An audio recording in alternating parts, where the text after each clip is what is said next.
Dans le cadre de la concurrence pure et parfaite, les entreprises ne sont pas libres de fixer elles-mêmes leur prix. En effet, la fixation du prix résulte de la rencontre entre l'offre et la demande sur le marché. Si l'entreprise souhaite fixer elle-même son prix, elle doit dès lors chercher à échapper à la concurrence. Elle doit renforcer ce que l'on appelle le pouvoir de marché. Le pouvoir de marché correspond à la capacité d'une entreprise à dominer un marché et à imposer son prix de vente aux consommateurs. Dans cette vidéo, nous allons voir que pour accroître leur pouvoir de marché, les entreprises peuvent mettre en œuvre différentes stratégies. La première de ces stratégies est la stratégie de concurrence monopolistique. Cette stratégie vise à différencier les produits pour se démarquer des concurrents. En effet, en proposant un produit original, innovant, l'entreprise peut se démarquer de ses rivaux et obtenir une position proche de celle d'un monopole.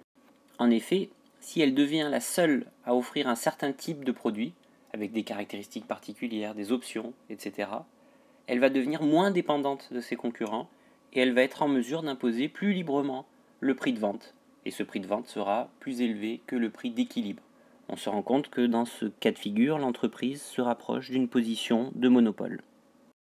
On retrouve cette concurrence monopolistique dans de très nombreux secteurs, comme la construction de voitures, la téléphonie mobile, où les producteurs essaient de donner des caractéristiques particulières, des options, des innovations à leurs produits, de manière à les démarquer de la concurrence.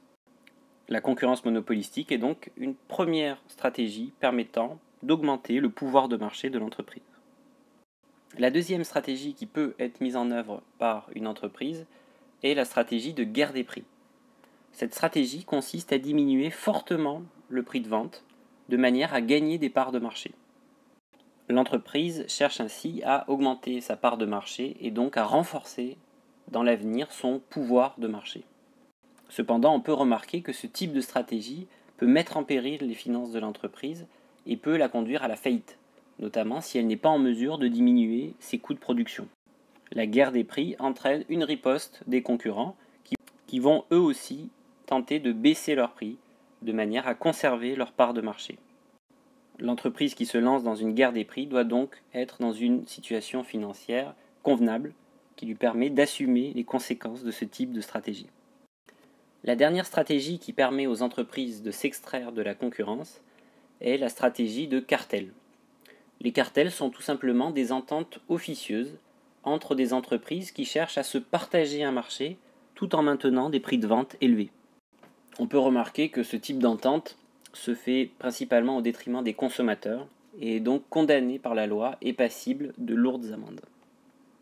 Si l'on résume, on voit que pour accroître leur pouvoir de marché, les entreprises disposent de trois grandes stratégies. La première est la stratégie de concurrence monopolistique, la deuxième est la stratégie de guerre des prix, et la troisième est la stratégie de cartel. Ces trois stratégies permettent à l'entreprise de s'extraire de la concurrence et d'être plus libre pour déterminer les prix.